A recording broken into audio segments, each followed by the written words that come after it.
بسم اللہ الرحمن الرحیم۔ السلام علیکم۔ چند نصیحتیں خوشحال زندگی کی ضمانت۔ دن کا آغاز نماز، فجر، اذکار اور توکل اللہ سے۔ گناہوں سے مسلسل معافی مانگتے رہیں، گناہ بھی معاف، رزق میں بھی اضافہ۔ دعا نہ چھوڑیں، یہ کامیابی کی کنجی ہے۔ یاد رکھیں، زبان سے نکلے کلمات لکھے جا رہے ہیں۔ سخت آندھیوں میں امید کا دامن نہ چھوڑیں، انگلیوں کی خوبصورتی ان کے ذریعے تسبیح کرنے میں ہے۔ افکار اور غم کی کثرت میں کہیں لا الہ الا اللہ۔ روپے پیسے سے فقیروں کی اور مسکینوں کی دعا خریدیں۔ خشوع اور اطمینان سے کیا گیا سجدہ زمین و آسمان کے خزانوں سے بھی بہتر ہے، اس کی قدر کریں۔ زبان سے کوئی لفظ نکالتے ہوئے سوچیں اس کے اثرات کیا ہوں گے۔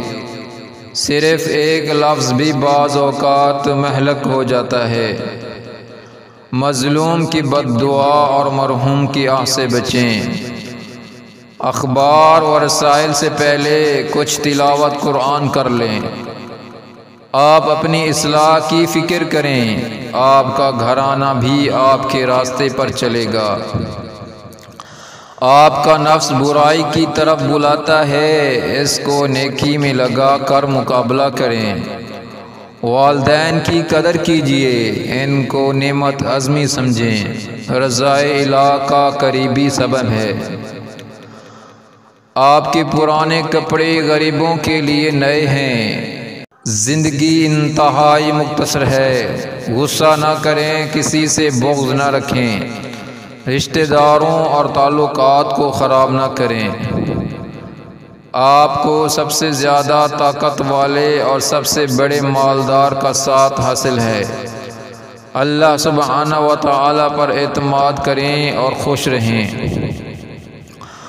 گناہوں سے اپنے لیے دعا کی قبولیت کا دروازہ بند نہ کریں۔ مصیبتوں، مشقتوں، حتیٰ کہ ذمہ داریوں کے نبھانے میں نماز آپ کی مددگار ہے، اس کا سہارا لیں۔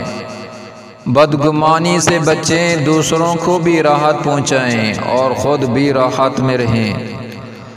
تمام فکروں، غموں کا سبب اپنے رب سے دوری ہے، اس دوری کو ختم کر دیں۔ نماز کا اہتمام کریں، قبر میں یہی ساتھ جائے گی۔ غیبت کریں نہ سنیں، کوئی کر رہا ہو تو اس کو بھی روکیں۔ سورۃ ملک کی تلاوت و نجات کا باعث ہے۔ خشوع سے خالی نماز، آنسوں سے خالی آنکھیں مرحومی ہے، اس محرومی سے نکلیں۔ دوسروں کو تکلیف دینے سے بچیں۔ تمام تر محبت اللہ اور رسول کے لیے اور مخلوق کے لیے اچھے اخلاق۔ جو آپ کی غیبت کرے اس کو معاف کر دیں، وہ تو خود اپنی نیکیاں آپ کی نظر کر رہا ہے۔ نماز، تلاوت، ذکر چہرے کا نور، دل کا چین اور مزید نیک اعمال کی توفیق کا ذریعہ ہے۔ جو جہنم کی آگ یاد رکھے، گناہ سے بچنا اس کے لیے آسان ہو جائے گا۔ جب راحت ہمیشہ نہیں رہتی ہے تو غم پریشانی کے بادل بھی چھٹ جائیں گے اور تنگی آسانی سے بدل جائے گی۔ بحث مباحثات چھوڑیے، بڑے بڑے کام کرنے کو پڑے ہیں۔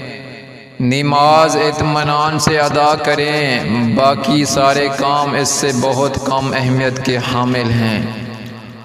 قرآن تک ہر وقت رسائی رکھیں، ایک آیات کی تلاوت بھی دنیا و ما فیہا سے بہتر ہے۔ آخر مردہ یہ تمنا کیوں کرے گا کہ وہ واپس آ کر صدقہ کرے؟ اس لیے کہ وہ صدقہ کا فائدہ دیکھ لے گا۔ صدقہ کرے مومن قیامت کے دن اپنے صدقے کے سائے میں ہوگا۔ میرے پیارے دوستو، اس پیغام کو دوسروں تک پہنچائیں تاکہ اللہ کسی کی زندگی کو آپ کے ذریعے بدل دے۔ اور اس چینل کو ضرور سبسکرائب کریں۔ اللہ تعالی ہمیں سب کو عمل کرنے کی توفیق دے۔ جزاکم اللہ خیرہ۔